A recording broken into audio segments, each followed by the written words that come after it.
Hi, my name's Curtis Lucas, and you're watching Empire Building. In this episode, we're going to take a closer look at Ford's long-term business strategy with their approach to electric vehicles. Now, first and foremost, I have to say, bravo, Ford. No, seriously, Ford has taken its first step into the future of electric vehicles. The Mustang Mach E is a signal to the rest of the world that Ford is serious about competing in the electric vehicle market. You have to remember that this was in the mission statement of Tesla all along, to accelerate the advent of the electric motor vehicle. Mission accomplished. There are several videos out there that break down the comparison between Tesla's Model Y and the Ford Mustang Mach E, and I highly recommend you check those out if you haven't already. This video is not about determining who has the better product. Spoiler alert, it's Tesla. But no. This video is about understanding how Ford thinks. This is about how they approach innovation and what motivates them as they look to the future. If this kind of content gets you excited, then make sure you hit that like button and subscribe. I come back with regular videos about all things empire building, and this channel is really just getting started. So without further ado, let's get on with the video. CNBC did a recent special report on why Ford is risking the Mustang to take on Tesla. If you haven't seen that video, go check it out. The link is down there in the description. I'm going to draw your attention to a few critical parts of this video that make it quite clear what the mindset of Ford is right now. So Ford has a long history of people who grew up with their cars, and many of them have even formed emotional bonds with Ford vehicles, like the Mustang. This is why they refer to the soul of the brand. I tell you, one of the things that I think some of the EVs are missing, and one of the things that I believe that we are able to bring with this Mustang is a sense of that soul. That, you know, a lot of these cars don't have that soul to them. They don't have any emotion to them, and the Mustang is all about emotion. They're referring to the long-standing relationship that people have with their cars and the emotion that they feel when they think about the brand. The problem is, the people that they're talking about are in love with the car the way it was and believe it always should be. They don't take kindly to the car that they love suddenly turning up as a family utility vehicle that runs on sunshine and lollipops. Meanwhile, some longtime Mustang fans are said to be up in arms over the new vehicle. But others say that times are changing, and data suggests the traditional Mustang and its pony car competitors are facing a dwindling fan base. That soul that they're referring to is all connected to a very powerful emotion of a life that was lived alongside this legendary brand that has lifted Ford up for so long. The problem is that the people that they're talking about, they're getting older, and the brand is rapidly losing its relevance. Consumer interest in two-door coupes is just simply not there. It's dropping steadily. Fewer and fewer people are interested in that sort of a car. And frankly, a lot of the people that are interested in a two-door coupe tend to be a lot older. You know, a lot of baby boomers, a lot of empty nesters, which means and suggests that the Mustang name is becoming less and less relevant to younger people nowadays. From the 1980s to the mid-2000s, U.S. Mustang sales regularly hit six-figure volumes.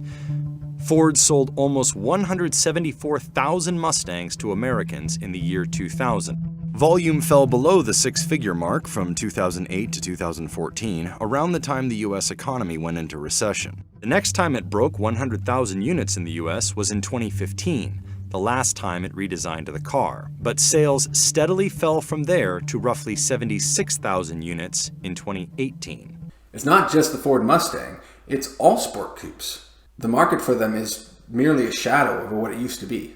Sales of the Mustang's close competitor, the Chevrolet Camaro, grew from nearly 62,000 in 2009 to 86,000 in 2014, but have fallen since then to about 51,000 in 2018. One of the brightest growth stories in the segment has been the Dodge Challenger, which has enticed buyers with its retro looks, a wide range of trims and options, and lots of horsepower.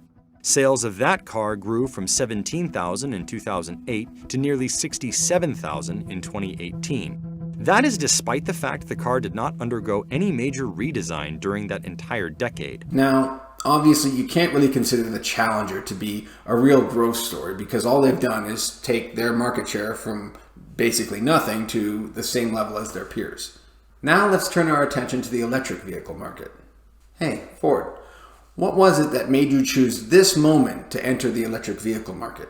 Is it because you realize that electric vehicles are the future and that we have a responsibility to our children? The whole program started in its very early stages as sort of a compliance product. It was something that we felt, hey, we need to start looking at this. We need to figure out how we're going to meet these regulations that are on top of us. I see. Well, you're a legacy auto manufacturer, so you guys have just been sitting on the sidelines, just waiting to step in and eat Tesla's lunch. So once you've decided that this is what you're going to do, obviously you're going to knock it out of the park, right?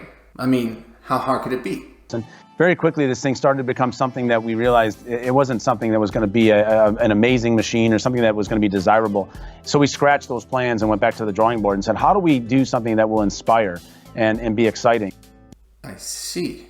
So what is Ford to do about this? They need to find some way to make people want to buy this vehicle. This is your window into the mind of Ford. When they talk about innovation, what they're focusing on is how to invoke an emotion.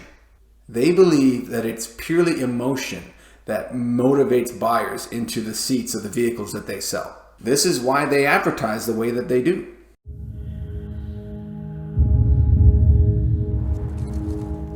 Should have seen this coming. A stampede unleashed 55 years ago.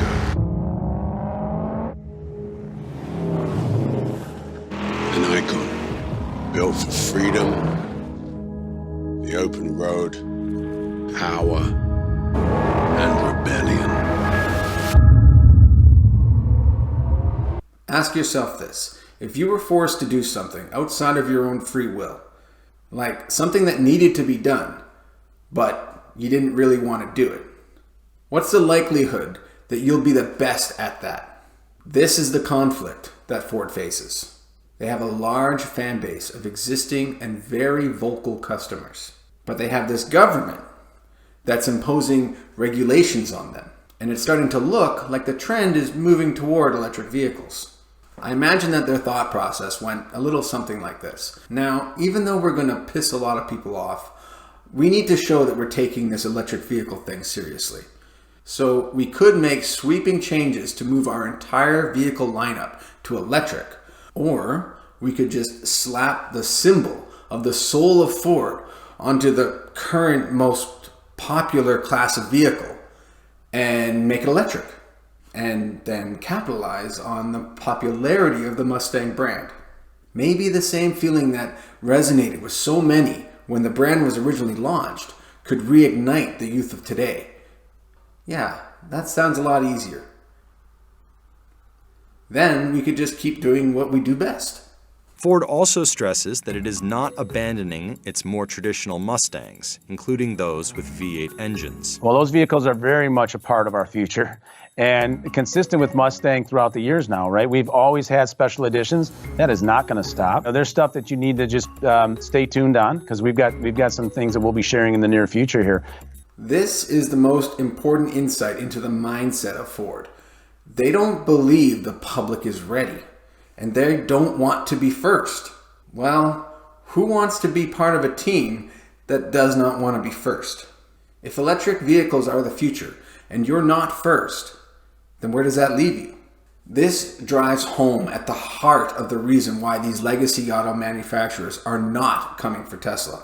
First, they still don't want to. And second, they don't really know how. Doing so would require a motivation to move mountains and shift the mindset of every single person who works there, as well as their customers, and let's not forget about the dealerships. I don't blame them. The very thought of that is terrifying if you thought it was necessary, which is why they don't. They can't imagine that this shift will happen faster than they can respond to it. The problem is that they fail to grasp that the entire ecosystem surrounding the automobile is about to change, and their antiquated system will drive them into the ground because it's incompatible with the future that we can see coming. 15 years from now, If Ford exists at all, it will be a shadow of what it once was, catering to a niche market who still long for the days when the roar of an engine and the open road was the symbol of the American dream. The irony is that the emotion around their vehicles is what will lead to their downfall. Honestly, I feel for them. It would be like somebody telling you that you can no longer be true to your roots. That thing that made you special before is over. And now you need to change into something else because that's the way of the future. Well, that doesn't sound like a very appealing car commercial at all.